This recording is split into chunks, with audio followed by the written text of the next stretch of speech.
Bom, muito bem. Semana passada nós terminamos de ver a comunicação do Dr. Vignal. O Dr. Vignal é aquele senhor da Sociedade Espírita de Paris que tinha participado lá de algumas experiências com o pessoal de comunicação de espírito vivo. Então, ele se prestou a essas experiências. Depois ele desencarnou, foi evocado, a gente participou aqui, a gente verificou aqui a comunicação dele. E no meio daquela comunicação, ele era ansioso e falante, né? Então ele queria atropelar, ele queria falar e queria continuar falando. Mas aí ele comentou ali que o anjo, o espírito protetor dele estava alertando a ele que haviam outros espíritos mais adiantados que queriam falar com ele. Então ele falou: olha, eu vou ter que deixar vocês, porque tem um espírito aqui, espíritos mais adiantados que querem falar, então eu vou ter que ir embora. E aí ele vai embora, e Kardec faz uma nota falando que o espírito que se comunicaria depois dele era Pascal. Então ele vai trazer na Revista Espírita ainda uma dissertação de Pascal aqui sobre o progresso intelectual. E é por ela que nós vamos começar hoje. E aí, depois dela, a gente volta para 58, ainda continuando com o diálogo com os espíritos, buscando aí as comunicações de espíritos e algumas evocações que nós não passamos. Porque como a gente tratou só da sessão Palestras Familiares de Além Túmulo, tem outras comunicações que Kardec vai colocando na revista que não estão nesse bloco de palestras familiares. E é por elas que a gente vai passar a partir de agora. A gente vai só ver essa de Pascal, né, porque está na sequência. Então, eu fiquei curioso quando o espírito falou que tinha que dar licença, porque Pascal estava batendo lá na porta dele. E aí eu falei, bom, vamos ver essa comunicação. De fato, ela é muito interessante. Então, a gente vai fazer ela agora e voltamos para a revista para poder repassar ela inteira, ainda fechando esse diálogo com os espíritos aí. Tá certo? Então, deixa eu colocar aqui, compartilhar. Vou compartilhar diferente aqui, vocês me falam como é que tá isso aí, deixa eu ver. Eu apaguei o negócio aqui. Esses movimentos. Deixa eu abrir aqui.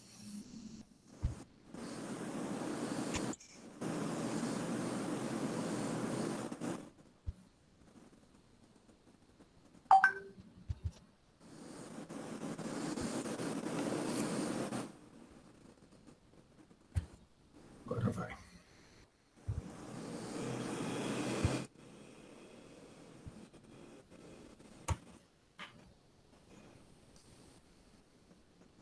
Vocês estão vendo aí já, Soraya?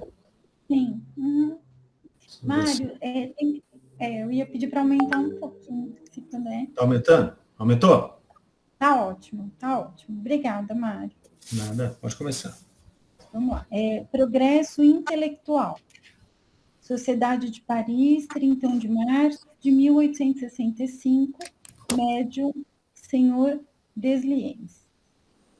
Nada se perde nesse mundo, não só na matéria, onde tudo se renova incessantemente, aperfeiçoando-se segundo as leis imutáveis aplicadas a todas as coisas pelo Criador, mas também no domínio da inteligência. A humanidade é como um só homem que vivesse eternamente e que adquirisse incessantemente novos conhecimentos. Isso não é uma imagem, mas uma realidade, porque o espírito é imortal. Só o corpo, envoltório ou vestimenta do espírito, cai quando gasto e é substituído por outro. Essa matéria, ela mesma, sofre modificações.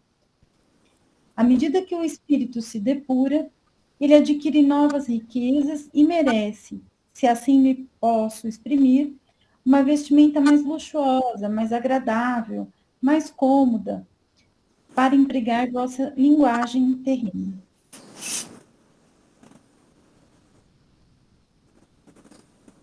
A matéria se sublima e torna-se cada vez mais leve, sem jamais desaparecer completamente, pelo menos nas regiões intermediárias. Seja como corpo, seja como perispírito, ela acompanha sempre a inteligência e lhe permite, por este ponto de contato, comunicações com os seus inferiores, seus iguais e seus superiores para instruir, meditar e aprender. Muito bem, vamos dar uma pequena paradinha aqui para a gente começar a analisar essa introdução de Pascal aqui. É bacana a gente voltar por essa rota que a gente vai fazer agora na revista, porque a gente vai ver Pascal, depois eu selecionei duas aqui para semana que vem, ou para essa semana se der, não sei, de São Luís, nós vamos ver comunicações de São Vicente, então a gente vai ver comunicações de vários espíritos aí, bastante evoluídos, que fizeram parte da codificação, que estão em várias obras, né? Tem alguns deles que estão no Livro dos Espíritos, estão no Livro dos Médiuns, estão lá no Evangelho. Então a gente vai poder conhecer um pouquinho o pensamento desses espíritos superiores, começar a compreender o estilo desses espíritos. É legal a gente observar que à medida que a gente vai lendo, por exemplo, comunicações de São Luís ou comunicações de Agostinho, você vai percebendo o estilo de cada um. Então, esse é um ponto interessante que a gente vai poder perceber nessas comunicações. E elas vão estar entremeadas com outras comunicações de espíritos comuns aí também, que nós não passamos e vamos passar. Mas eu destaco essa questão desses espíritos superiores aí, né, pelo estilo, pelas ideias, e a gente vai ver a concordância também dos seus ensinamentos. Então, a gente vai ver que um vai complementando o outro. E a gente vai começar nessa introdução aqui fazendo uma relação dessa complementação.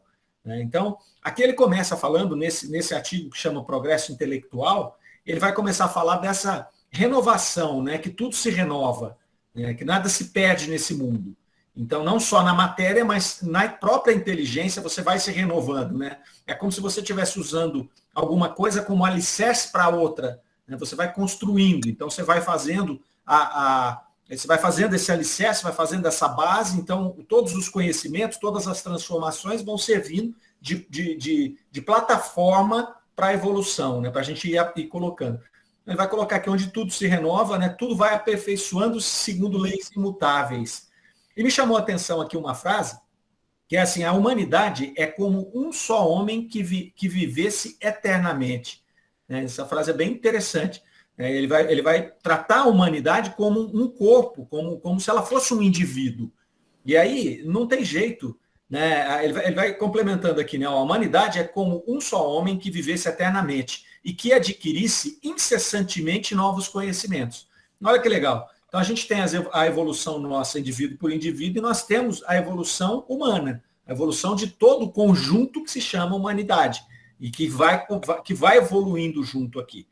Então ele vai falar aqui do envoltório material, que também essa vestimenta ela vai evoluindo também, ela vai se tornando mais leve. Né? Então não há uma evolução de um plano que vai se desconectar muito o indivíduo do coletivo. Né? Por isso a lei do progresso. A gente vai evoluindo como indivíduos, mas o grupo vai evoluindo mais ou menos na mesma constância, né? de evolução, de desmaterialização, né, de espiritualização. Ele começa aqui falando isso. Né? À medida que o espírito se depura, adquire novas riquezas e merece, se assim posso exprimir, uma vestimenta mais luxuosa, mais agradável, mais cômoda para empregar a vossa linguagem terrena. Então, olha o que a gente está conquistando. Né? A gente vai evoluindo, cada um no seu passo, mas a coletividade humana ela também vai evoluindo nesse conjunto, como ele falou aqui. É como se a humanidade fosse um só homem. E aí a gente vai conquistando, né? Através dessas construções aqui, a gente vai conquistando esse corpo mais luxuoso, mais agradável, mais cômodo. Né? E aí ele ainda fala, empregando a vossa linguagem humana. É óbvio que a gente não está luxuoso aí, a gente está no carnaval, né? Não é uma fantasia de carnaval, né? Mais bonita, com pena. Né? Não, é mais luxuoso, é menos materializado, né? É mais cômodo, é mais agradável de carregar. É como se fosse uma roupa mais leve. Então ele vai colocando aqui, a matéria se sublima, torna-se cada vez mais leve, sem jamais desaparecer. Posto que nós estamos no mundo material aqui. Né? Seja como corpo, seja como perispírito. Então, que bacana. Nós vamos depurando o nosso corpo, né? Vai depurando esse elemento coletivo que é a humanidade, e a gente vai depurando também o nosso perispírito. E vai se tornando mais sutil, vai se tornando mais leve, né? Para que a gente possa avançar aí. Então, se a gente imaginar a evolução física, né? que nós estamos vivendo enquanto humanidade, eu li isso aqui e eu pensava, né? Volta no tempo e pensa num homem de Neandertal, né? O quão ele era mais materializado, como ele era mais animalizado, né? Como ele era mais rude em todos os aspectos. Então ele está falando aqui do progresso intelectual, mas ele faz essa conexão de que o progresso intelectual vai nos levar fatalmente a esse progresso material, a essa sutilização do corpo físico. E aí, já que a gente está falando aí agora desses espíritos de alta envergadura, não tem como não conectar já logo essa introdução desse artigo aqui, que foi feito lá em 65, com a mensagem de Agostinho do Evangelho. Eu até trouxe ela aqui, né, porque a gente já passou por essa mensagem aqui em outros estudos nossos, mas eu quero pedir licença para a gente ler ela de novo, porque eu não canso de ler essa mensagem, mas vamos ler ela agora, com foco nessa situação da humanidade ser uma coletividade, né, e da forma como a gente evolui individual e coletivamente. Vamos ver o que Santo Agostinho falou, que Kardec levou para nós lá no Evangelho segundo o Espiritismo. Ele está lá na pluralidade dos mundos, né, no progresso dos mundos, ali no capítulo 3, há muitas moradas na casa de meu pai.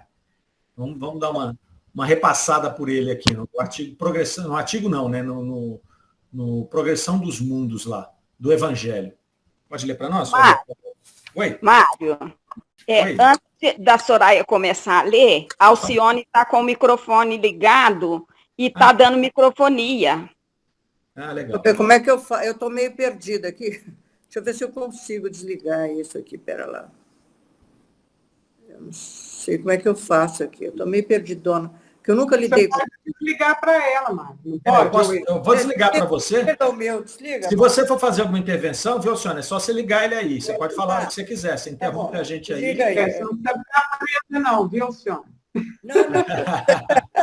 Eu sei, é que eu sempre liguei, eu mexo com o Zoom, né? É a primeira vez que eu vejo o Meet, eu estou meio perdida aqui. Não, mas é tranquilo. Vai aparecer um foninho aí para você, eu vou desativar, tá? Tá bom. Beleza. Tranquilo? Vamos lá, então. O progresso é lei da natureza. A essa lei, todos os seres da criação, animados e inanimados, foram submetidos pela bondade de Deus, que quer que tudo se engrandeça e prospere. A própria destruição, que aos homens parece o termo final de todas as coisas, é apenas um meio de se chegar pela transformação a um estado mais perfeito, visto que tudo morre para renascer e nada sofre o aniquilamento. Ao mesmo tempo que todos os seres vivos progridem moralmente, progridem materialmente os mundos em que eles habitam.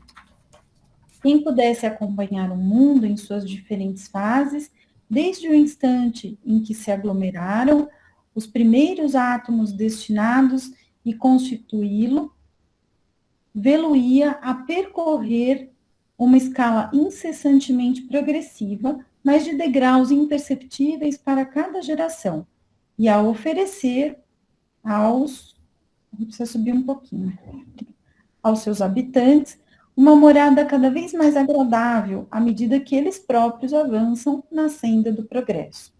Marcham assim, paralelamente, o progresso do homem, o dos animais, seus auxiliares, o dos vegetais e o da habitação, porquanto nada em a natureza permanece estacionário. Quão grandiosa é essa ideia e digna da majestade do Criador. Quanto ao contrário, é mesquinha e indigna do seu poder, a que concentra a sua solicitude e a sua providência no imperceptível grão de areia, que é a terra, e restringe a humanidade aos poucos homens que a habitam. Segundo aquela lei, este mundo esteve material e moralmente num estado inferior ao que hoje se acha e se alçará sob esse duplo aspecto a um grau mais elevado. Ele há chegado a um dos seus períodos de transformação em que, de orbe expiatório, mudar-se-á em planeta de regeneração, onde os homens serão ditosos, porque nele imperará a lei de Deus. Santo Agostinho, Paris, 1862.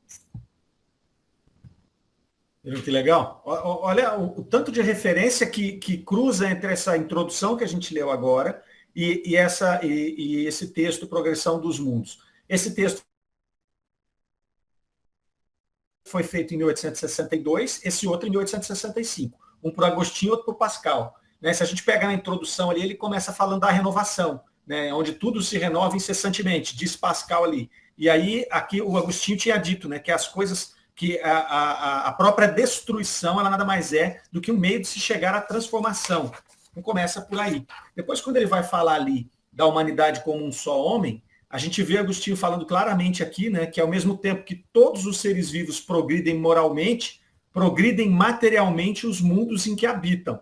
Então é esse progresso coletivo que vai mudando aqui. Aí ele vai falar para nós ali, né, que vai tornando cada vez mais agradável e que vai mudando ali, né, vai mudando os seres, né, a vegetação, os animais, os seres ali encarnados e o próprio planeta.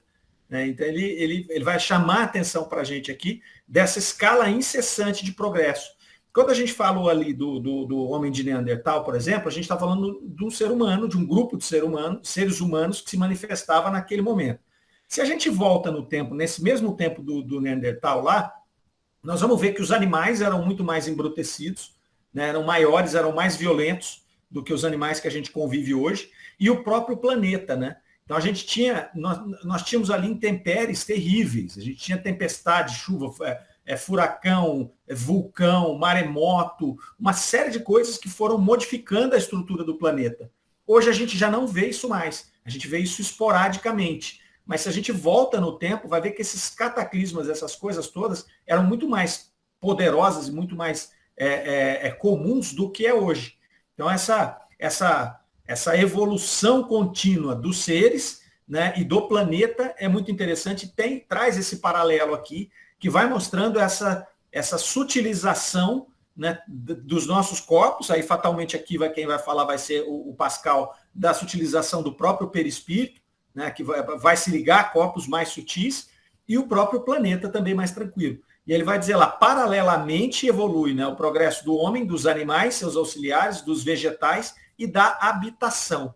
Então é muito interessante essa referência cruzada aqui dos dois, me chamou muita atenção e quis trazer para vocês aqui. Algum comentário? Então, Mário, quem está participando do estudo da Gênese entende perfeitamente essas mudanças. Realmente você disse tudo aí, abreviado, tudo o que acontece. Está muito bom o estudo da Gênese.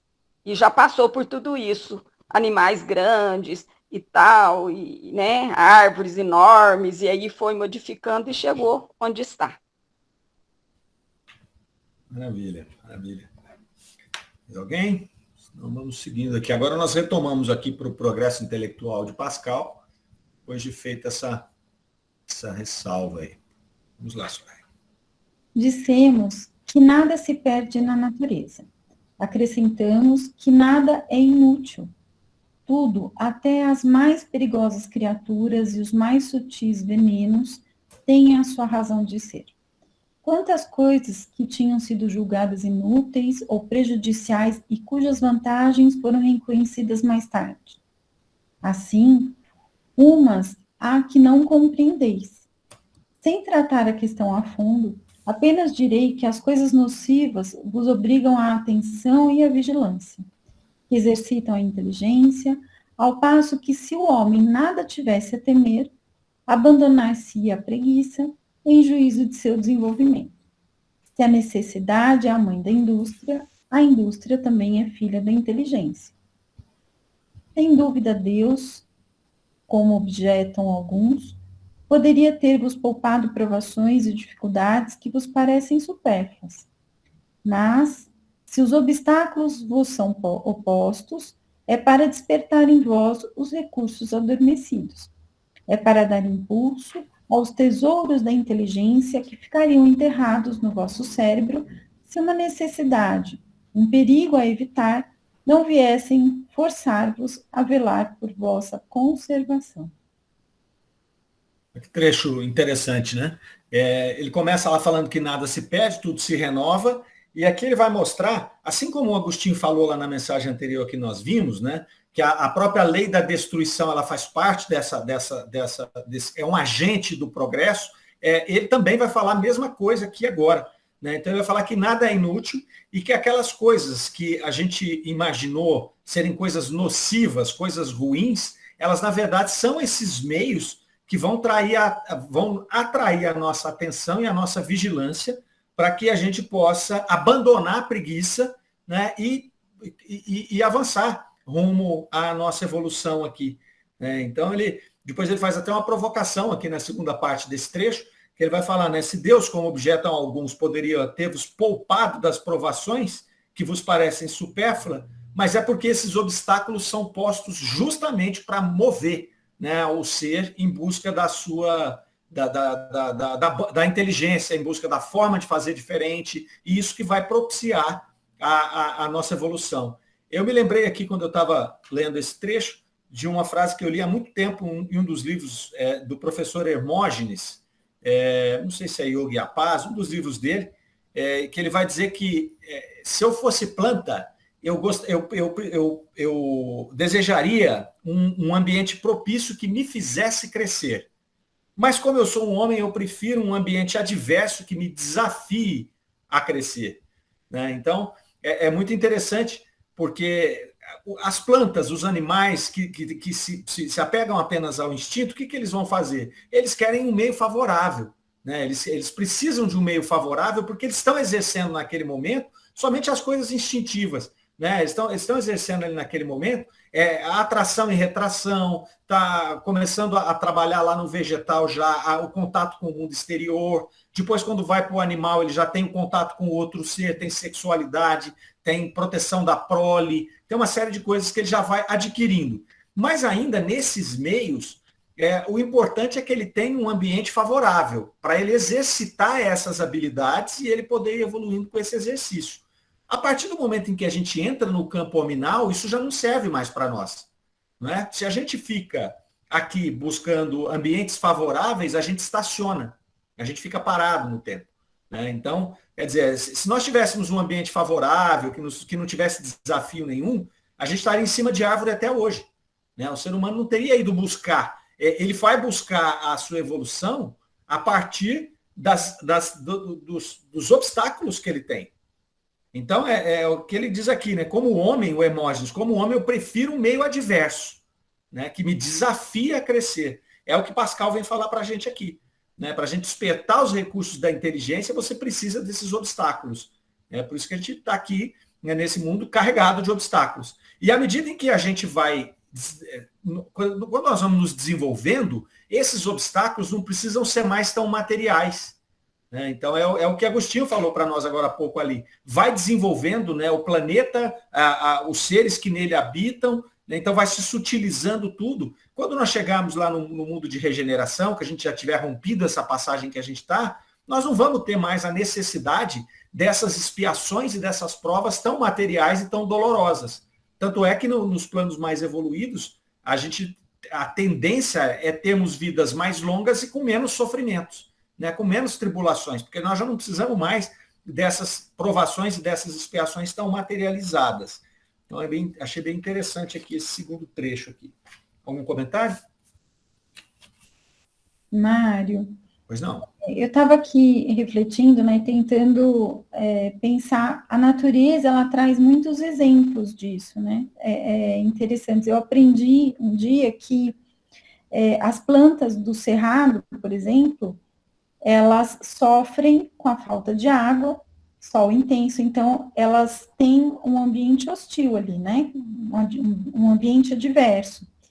E isso faz com que elas produzam alguns tipos de metabólitos secundários que plantas em condições ideais não produzem.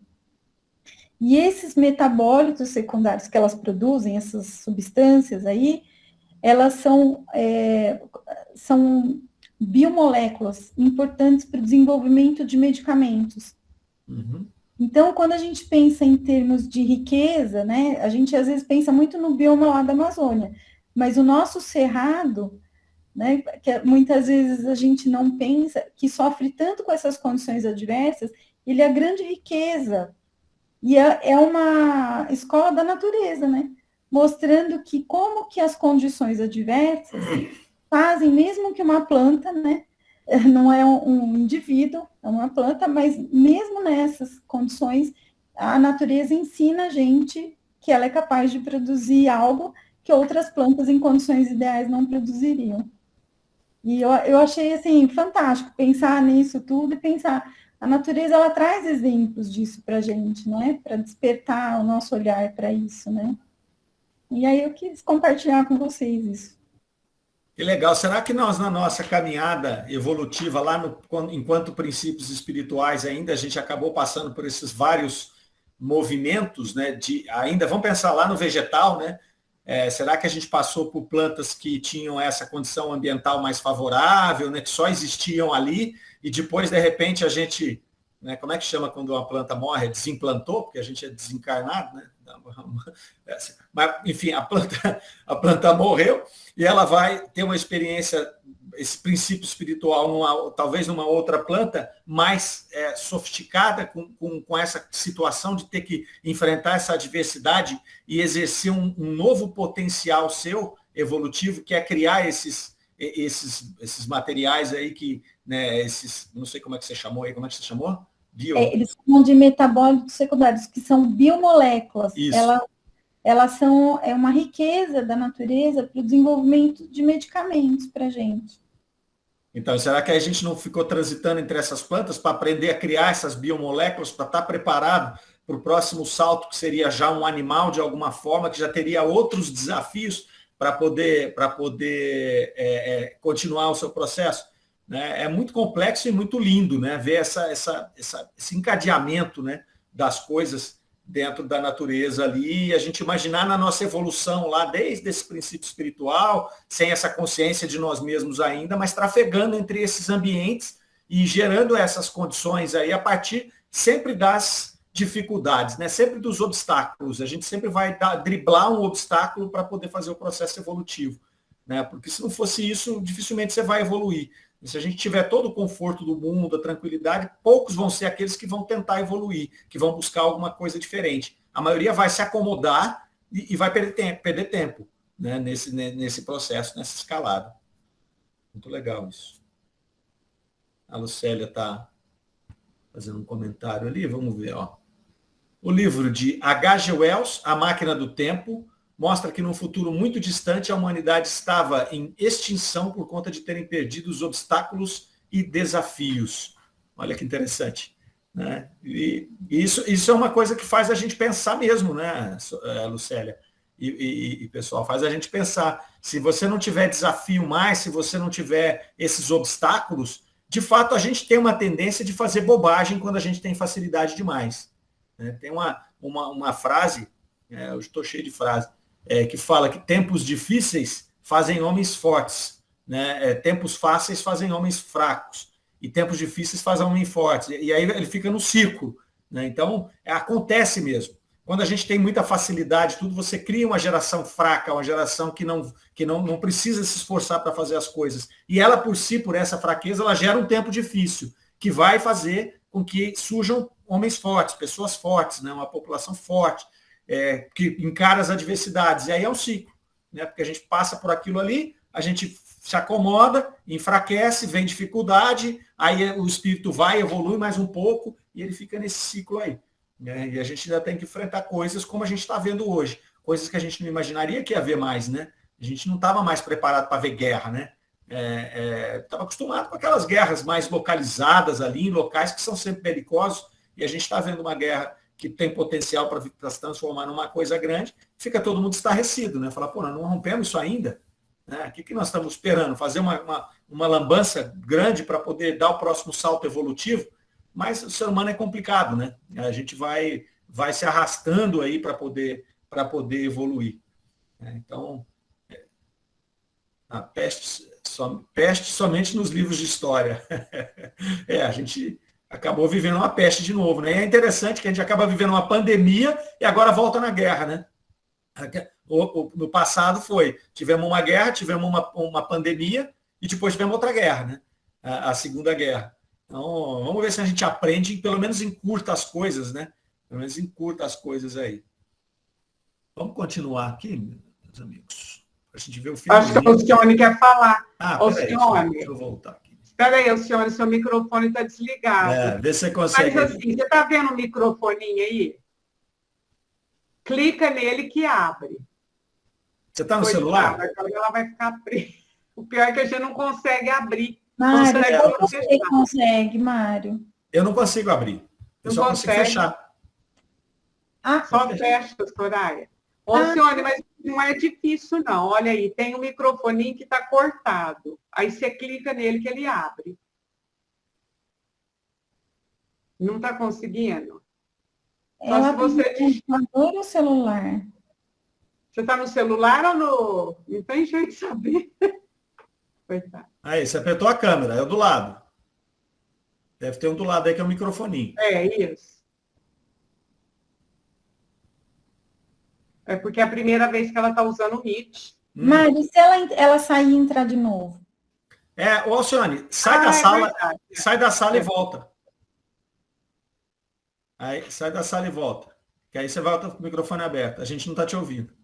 É verdade, faz isso.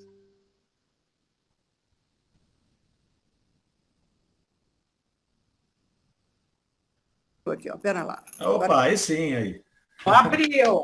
Ô, Mário, posso dar um pitaco? Toda hora. Você falou tanto em evolução e eu me lembrei de Leon Denis, É.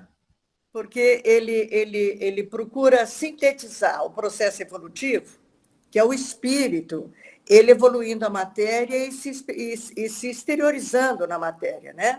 Então, ele diz o seguinte, é o espírito dorme na pedra, ou seja, no mineral, sonha no vegetal, espreguiça-se no animal e acorda no homem.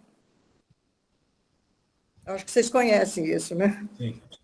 Então, eu achei assim que tudo que você falou da evolução, isso aí encaixa bem neste momento. Não, com certeza. Com certeza. É isso aí mesmo.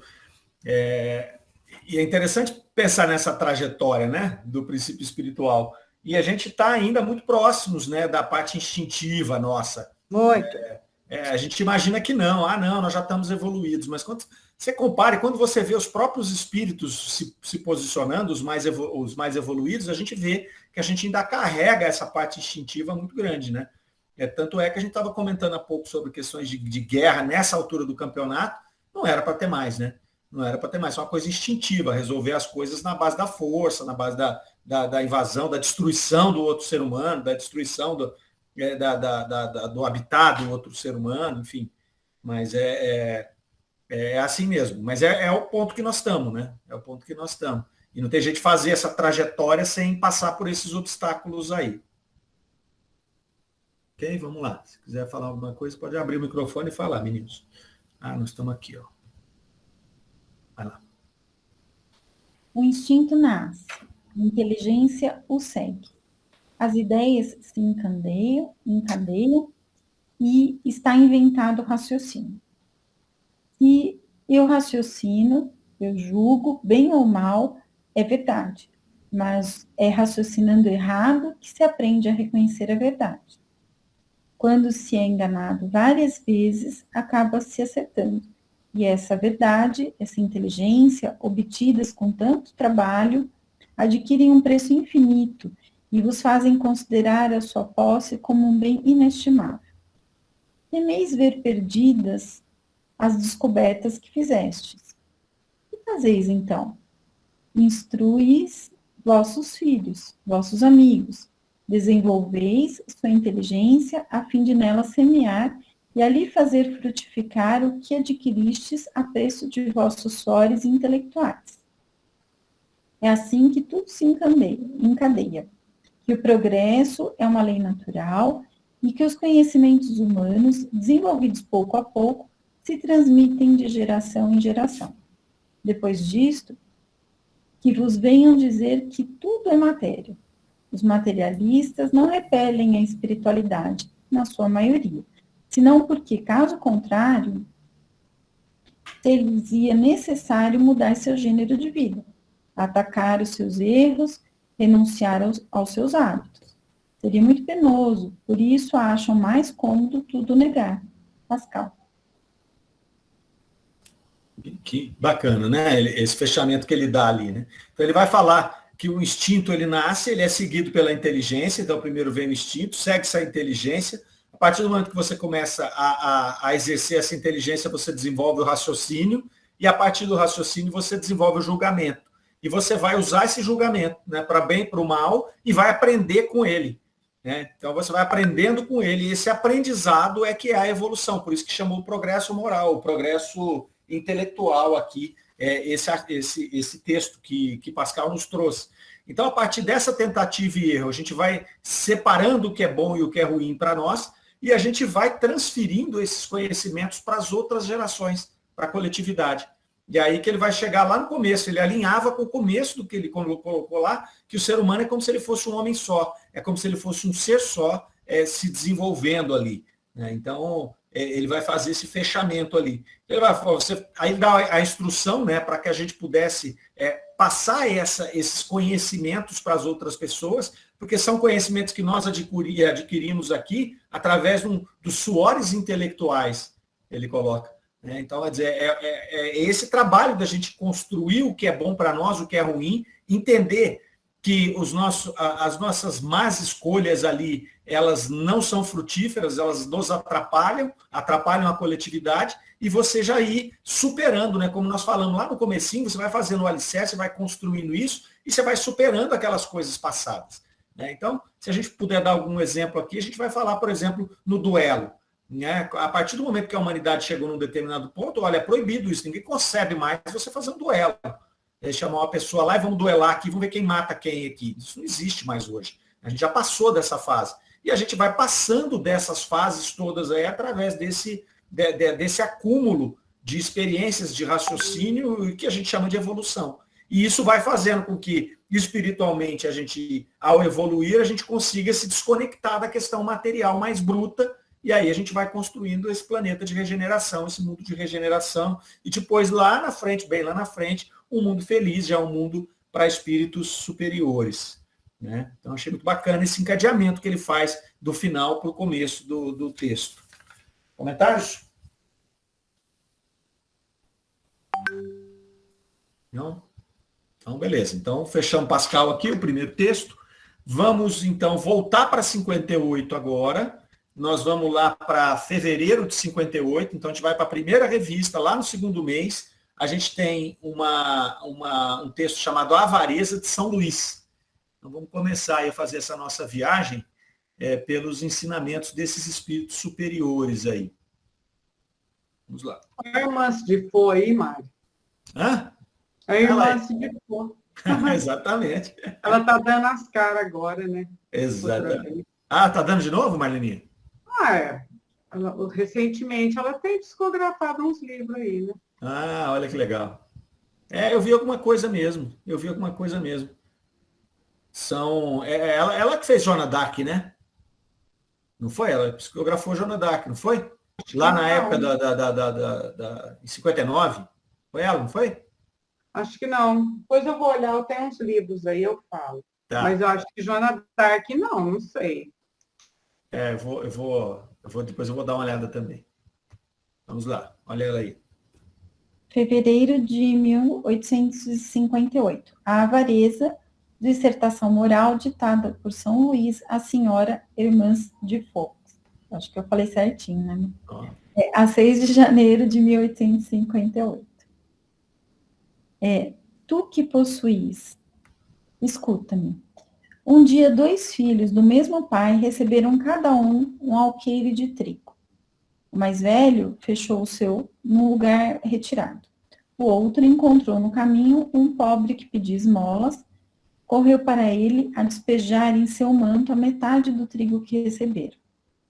Depois, seguiu seu caminho e foi semear o resto no campo paterno. Por esse tempo veio uma grande fome e as aves do céu morriam à beira dos caminhos. O irmão mais velho correu ao seu esconderijo, mas ali só encontrou poeira. O caçula ia tristemente contemplar seu trigo seco no pé, quando deparou com o pobre que havia ajudado. Irmão, disse-lhe o mendigo, eu estava morrendo e tu me socorreste. Agora que a esperança secou em teu coração, segue-me. Teu meio alqueire rendeu 5 vezes em minhas mãos. Matarei a tua fome e viverás em abundância. Muito bem. Então, essa primeira comunicação de São Luís aqui, que foi colocada em 58, ela vai começar com uma parábola, né? Uma parábola. Antes disso, deixa eu fazer uma parte aqui, viu, Marleninha? Eu olhei aqui, Manso Dufaux foi a médium que psicografou a história de Joana d'Arc e psicografou também os últimos Confissões de Luís VI. Ah, eu não sabia, não. Exatamente. Ela era uma médium... Eu estou vendo aqui também. Exatamente, Tati. Ela era uma médium que tinha essa predisposição... Bom, na época de Kardec, você fala. Exatamente. Ela era uma médium... Eu falei que ela deu a cara, porque ela está escrevendo... Ela escreveu agora os Livros de Esperança e Reforma Íntima Sem Martírio. Isso, como espírito, né? Isso, exatamente. Aí já não era médium. Naturalmente. Aqui ela era médium e ela tinha essa grande propensão para as coisas históricas. Então, ela trouxe aí a história de Joana d'Arc e esse de Luís VI, entre outras coisas que ela escreveu de romances históricos. Sim. Kardec, em 58 ou 59, ele faz um texto falando sobre ela, falando sobre essa habilidade que ela tinha, essa facilidade que ela tinha em escrever romance histórico, e aí ele até separa os tipos de mediunidade. Ele vai falar que entre os psicógrafos, no caso ela já fazia psicografia, entre os psicógrafos tinha várias especialidades, né? Então tinha os desenhistas, tinha os poetas, né? Os médiuns que psicografavam poesias, e no caso dela, uma historiadora, uma romancista, né? Não é Manso Dufaux ela que está fazendo aqui. Então começa aqui o São Luís, voltando para o nosso artigo, começa o São Luís falando aqui, trazendo esse texto sobre a avareza, e ele traz uma parábola. E aí ele vai fazer essa parábola, assim como Jesus fazia. Aí a gente vai ver depois que não é uma forma comum dele se comunicar, não. Nessa primeira comunicação ele traz uma parábola. Depois ele já vai direto ao ponto, ele não usa esse argumento que Jesus usava muito, que era trazer uma parábola e depois fazer... Né? Jesus não fazia nem o detalhamento da parábola. Né? Ele trazia a parábola e deixava ela temporalmente para a gente traduzir depois. O que São Luís fez aqui, ele trouxe a parábola e explicou. Depois, para frente, ele evita essa colocação das parábolas e ele vai direto ao ponto, né, já trazendo direto aquilo que ele queria comunicar ali. Mas essa parábola é interessante porque ele vai fazer um confronto, né, entre a avareza, que é o tema da dissertação dele aqui, né, se contrapondo com a caridade, com a bondade, com o desprendimento. Então, quando ele fala desses 2 irmãos que receberam a mesma quantidade de trigo, onde um repartiu e o outro guardou, acumulou de maneira, né, avarenta, e que depois o resultado foi que esse que tinha acumulado perdeu tudo, porque aquilo lá se consumiu, apodreceu, né, e o outro que tinha distribuído, ele recebeu de volta, né, na forma de auxílio para aquele que ele tinha distribuído. Então ele faz essa parábola aqui, ele começa por aí, essa dissertação. Vamos ver para onde que ele vai agora com isso. No trecho 2 dela. Escuta, meu avarento. Conheces a felicidade? Sim, não é? Teus olhos brilham com reflexos sombrios nas órbitas que a avareza tornou mais profundas. Teus lábios se cerram, tuas narinas se dilatam e teus ouvidos ficam atentos. E eu escuto. É o tinir do ouro que tua mão acaricia ao se derramar no teu escaninho. Tu dizes, que suprema volúpia. Silêncio, vem gente. Fecha depressa. Oh, como estás pálido. Teu corpo todo estremece. Domina-te. Os passos se afastam. Abre. Olha ainda o teu ouro. Abre. Não tremas. Estás perfeitamente só. Ouves? Não é nada. É o vento que geme nas frestas. Olha, quanto ouro! Mergulha as mãos, fazes soar o metal. Tu és feliz. Feliz tu, mas a noite não te dá repouso. O teu sono é povoado de fantasmas. Tens frio. Aproxima-te da lareira, aquece-te a esse fogo que crepita tão alegremente. Cai neve, o viajante friorento envolve-se em seu manto. O pobre tirita sob os andrajos. A chama da lareira diminui, atira mais lenha. Não para. É o teu ouro que consome com essa madeira. É o teu ouro que queimas. Tens fome? Olha, toma, sacia-te. Tudo isto é teu. Pagaste com teu ouro. Com teu ouro. Esta abundância te revolta? Esta abundância te revolta. Este supérfluo será necessário para manter-se a vida? Não. Este pedaço de pão será bastante. Ainda é muito. Tuas roupas caem em frangalhos. Tua casa se fende e ameaça a ruína. Sofrerás frio e fome. Mas que importa? Tens ouro. Infeliz. Soraya, Oi. só um minutinho, por favor. Vamos pegar esse trechinho aqui, esse começo aqui dessa descrição dele, para a gente ver, observar a profundidade de uma comunicação de um espírito dessa natureza aqui. Então ele começa a fazer traz a parábola, e aí ele vai ali começar a fazer essa introdução sobre a avareza, e ele vai mostrar aqui nesse primeiro trecho, ele vai fazer uma pergunta no fundo desse trecho, que é assim: quem é dono de quem, né? Quem é dono de quem aqui? Você é dono do dinheiro, do teu ouro, ou o teu ouro é dono de você? Então, esse é o contexto que ele vai fazer aqui. E ele começa a se aprofundar nessa situação. Ele começa colocando ali as características, né? A primeira coisa que ele fala é: você conheces a felicidade? E ele já responde: sim, não é? Por quê? Porque o avaro, ele acha que ele é feliz. Né? Então ele se acha, ele tem mais do que os outros, né? Ele acumulou aquilo, ele gosta de acumular aquilo, e a felicidade dele está alicerçada nesse material que ele acumula. Então ele vai perguntar: conhece a felicidade? Né? Ah, sim, conhece, sim. Mas ele vai dizer: olha como brilham os reflexos sombrios das órbitas que a avareza tornou mais profundas. Ele começa a dar descrição de um avaro, né? Aquela pessoa carcomida, com aquele olho profundo ali. Então ele começa já a descrever esse avaro. Aí ele vai falar aqui, né? Olha lá, os teus lábios se cerram, as narinas dilatam. Ele vai dar as características físicas naturais de uma pessoa um avaro, quando ele está de posse, que ele está próximo, contando ali o seu dinheiro, naquilo que ele deposita. Eu achei interessante porque ele vai trazer essas reações físicas febris, né? São físicas mesmo. Então ele vai trazer essas condições naturais que são comuns ali quando a gente se dedica a desejos materiais. Então, sudorese, né, essa questão dos lábios se cerrar, as narinas se dilatar, a respiração, né, ficar ofegante. E aí você para pensar, eu estava pensando nisso quando eu estava lendo, e eu imaginei assim, todas esses desejos que são ligados mais à materialidade, eles levam a essas reações corporais. Então, se você falar o desejo aqui, a avareza, se você falar na gula, é a mesma coisa. Né? Então, o guloso, quando ele está perto de um prato de comida ali, o que ele faz? Ele começa a salivar, ele fica já ansioso, ele começa a respirar profundamente. Né? Aquele sensual também pelas coisas sexualizadas ali. Então, isso tudo leva a gente para essas sensações mais materiais. Ao passo que, ao contrário, quando você se dedica ou você busca um desejo espiritual, ele faz o inverso com o seu corpo físico, né? Ele vai trazer o quê? Paz, serenidade, conforto, calma, né? Então é o contrário desse sentimento. Né? Então, quando você tem esse sentimento que é muito próximo do material ali, do animal, ele te agita, ele te põe em febre. Quando você caminha para o lado do espírito, ele te acalma, ele acerena, né? Ele tranquiliza. Então ele começa aqui, dentro dessa situação. Depois ele vai dar outra característica interessante, que é o do medo.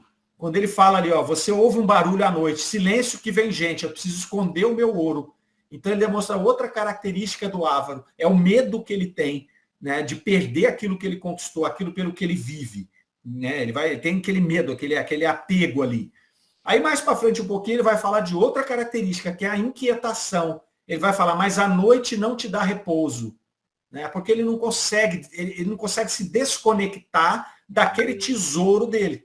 O coração dele, né, já está ali, preso àquele tesouro. Então ele vai dizer ali, né, que o sono dele é povoado de fantasmas ali. Né? Ele tem frio e aí ele começa a queimar lenha para se aquecer. E aí o que acontece? Ele começa a perceber que a lenha que ele está queimando ouro, porque custa o ouro para comprar lenha. Então ele prefere passar frio a se aquecer. Ele prefere comer um pedaço de pão dormido do que ele se fartar das coisas que ele tem condição de comprar. Então veja que a gente volta lá no começo de quem é dono de quem, né? Quem manda em quem. Então, ele tem o recurso, mas ele não usa o recurso, porque ele está consumido pelo recurso. Né? Então, eu não sei se vocês assistiram um filme aqui, O Senhor dos Anéis. É um filme de fantasia, mas ele tem muita simbologia, muita coisa. E ele tem um personagem, que é o Gollum, que é uma pessoa que ele foi seduzido pelo poder do anel, que é o anel que é o centro do filme, e ele vai se consumindo. Então ele vira uma personalidade como se ele fosse um zumbi, né? Ele está todo deformado e ele só pensa naquilo. Então é uma descrição do Ávaro muito próxima com essa aqui que São Luís colocou. Né? Ele ficou encantado pelo poder do anel. Esse aqui ele fica encantado, ele fica apegado, né? Aquela situação de ele passar frio, dele não comer quase nada, né? Por esse apego que ele tem, esse medo de perder. Né? Então, ele fica dominado por essa situação toda. Deixa eu ver o que a Soraya colocou para nós aqui. Ela, interessante que no início disse que a evolução moral vai também trazer a evolução material. Mas aqui mostra que o desequilíbrio nos atrasa, certo? O material não é ruim, ruim é o apego, está certo? Exatamente, Soraya. Veja só que aqui... É a Lucélia. Desculpa, Lucélia. Estou viajando aqui. Ô, Lucélia, é muito interessante porque ele vai mostrar justamente isso, né? A questão não é no que você tem, a questão é no que na forma como você possui aquilo, né? O que você vai fazer com aquilo. É o quem é dono de quem. Né? Então, a partir do momento que você evolui, essas coisas materiais elas têm que estar no lugar delas. Né? Não adianta você... aqui não existe uma proposta dentro dessa mensagem, nem de qualquer outra, de você, por exemplo, pegar seus bens e distribuir para todo mundo. Né? Kardec já fez essa pergunta, está lá no Livro dos Espíritos. Né? Kardec fez essa pergunta, se você pegasse e distribuísse todos os bens. Os Espíritos vão responder que como as pessoas são diferentes, cada um tem um interesse diferente, cada um tem um manejo diferente, em pouquíssimo tempo você teria novamente os desequilíbrios. Então isso é natural do nosso processo evolutivo. O que não é natural é o processo da avareza. É eu acumular aquilo, sobretudo, e passar até necessidade por conta daquele acúmulo. Então, eu vejo pessoas sofrendo, ou eu mesmo estou sofrendo, né, e não estou utilizando aquele talento que me foi dado. Né? Deixa eu ver se eu acerto o nome agora, Soraya. Quem escreveu aqui foi a Dona Dalva. Né? A Dona Dalva colocou lá, ó, esse trecho lembra Midas, né? Muito rico, porém esta riqueza não atendia à mais simples das necessidades, de se alimentar, pois ao tocar o alimento, o pão se transformava em ouro. É uma fábula, o que é, né? Mas é muito interessante por isso. Né? Não adianta você ter todo o ouro se você não, se o seu estado de espírito não permite que você utilize, né, esse tipo de situação. Vamos ver o finalzinho aqui, a gente vê para que desfecho que ele dá para essa comunicação. Mário, acho que essa última frase, obrigada. Isso aí. Infeliz, a morte vai separar-te deste ouro, deixá-lo à borda de teu túmulo, como a poeira que o viajante sacode à soleira da porta, onde a família querida o espera para festejar o regresso. Teu sangue, enfraquecido e envelhecido por tua voluntária miséria, gelou-se em tuas veias. Os herdeiros ávidos atiram teu corpo a um recanto de cemitério, e este face a face com a eternidade. Miserável, que fizeste desse ouro que te foi confiado para aliviar o pobre? Ouves estas blasfêmias? Vês estas lágrimas? Vês este sangue? Mário, você sobe um pouquinho, por favor? Obrigada. São as blasfêmias dos sofrimentos que terias podido acalmar. São as lágrimas que fizeste correr, e é o sangue que derramaste. Tens horror a ti mesmo, desejarias fugir e não podes. Sofres desesperado. Tu te contorces no teu sofrimento. Sofre, não haverá piedade para contigo. Não tiveste entranhas para o teu irmão infeliz. Quem teria para ti? Sofre, sofre sempre. Teu suplício não terá fim. Para te punir, Deus quer que assim o creias. Observação. Ouvindo o fim destas eloquentes e poéticas palavras, estávamos surpreendidos por ouvir São Luís falar da eternidade dos sofrimentos, quando todos os espíritos superiores são concordes em combater tal crença. Quando as últimas palavras, para te punir, Deus quer que assim o creias, tudo explicaram. Nós as reproduzimos nos caracteres gerais dos espíritos da terceira ordem. Com efeito, quanto mais imperfeitos os espíritos, mais restritas e circunscritas as suas ideias. Para eles, o futuro é vago e não o compreendem. Eles sofrem, seus sofrimentos são longos, e para quem sofre há muito tempo, isto é sofrer sempre. Este pensamento por si só é um castigo. Olha que interessante esse final, né? Ele dá uma sentença ali, né, do que vai acontecer com esse avaro, com essa avareza, e ele já faz uma advertência ali, né? A sentença é: a morte vai te separar do seu ouro. Essa é a sentença que ele vai fazer, né? Vai deixar a borda do seu túmulo. Você vai viajar sem nada. E aí ele ainda faz ali uma outra premonição, se podemos dizer assim, do que vai acontecer. Os seus herdeiros vão te atirar o corpo em um recanto qualquer no cemitério e vão fazer o quê? Vão lá buscar o seu ouro, vão dividir o seu ouro. E aquilo que você acumulou com a sua vida, né, com a sua avareza, vai ser desperdiçado para o seu desespero no plano espiritual. Ele não coloca aqui, mas isso está implícito, que vai acontecer isso aqui com ele, né? Ele vai falar lá que a pergunta que vai se fazer, que na verdade ele vai fazer, a sua consciência vai fazer, né, vai ser: o que fizeste do seu ouro, né, o que fizeste do ouro que lhe foi confiado. E aí a gente verifica a parábola dos talentos, né, e esse não vale só para o ouro. Né, aqui São Luís vai falar do ouro, mas vale para qualquer talento. Né, cada um de nós tem um talento, cada um de nós tem condição de servir, tem condição de distribuir alguma coisa. Né, desde um sorriso, uma palavra, o que seja.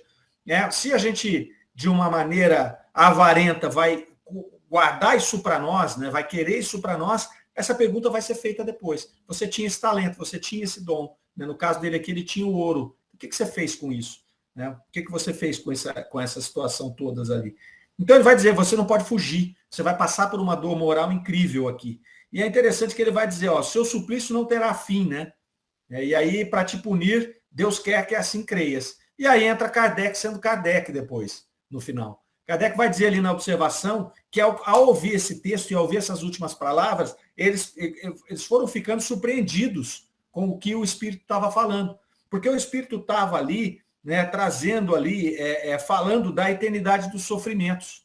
Né? Quando todos os outros espíritos superiores vinham debatendo já e trazendo essa situação de que não havia sofrimento eterno. Se a gente voltar lá em 58, a gente vai ver que naquele momento ali as penas eternas eram uma coisa praticamente vulgarizada, era comum, né? Todo mundo acreditava naquilo. E os espíritos superiores vieram e começaram a debater essa ideia. E aí São Luís faz isso aqui, e aí ele coloca: o teu suplício não terá fim. Para te punir, e aí o Kardec vai dizer lá, o que ele escreveu, né? Para te punir, Deus quer que assim o creias. Então não é que o sofrimento dele é eterno, é que ele vai crer que é eterno, né? Porque vai demorar. Para ele vai demorar. Para quem está sofrendo essa dor, ele vai imaginar que é eterno. E essa é a grande punição dele. É interessante Kardec chamar essa coerência, né? E ele já ia dizer: olha, se ele não coloca Deus quer que você assim o creia, ele estava sendo incoerente com os outros espíritos superiores que haviam se comunicado até aquele momento. Eu achei muito interessante. Essa aqui é a primeira dissertação que a gente vê de São Luís na Revista Espírita. Perfeito, meninos? Aí a gente encerrou essa comunicação. Algum comentário? Se não, tranquilo. Semana que vem a gente vai tratar de uma comunicação de fevereiro de 58. A senhorita Claire D. é uma evocação. E depois dela, nós vamos ver uma outra instrução dada por São Luís, que chama A Fatalidade e os pressentimentos, ok? Que vem, inclusive, casar com essa comunicação aqui da senhorita Claridê. Ok? Então, beleza, meninos. Ficamos aqui e semana que vem a gente está de volta. Tá bom? Tchau, gente. Boa noite. Obrigada.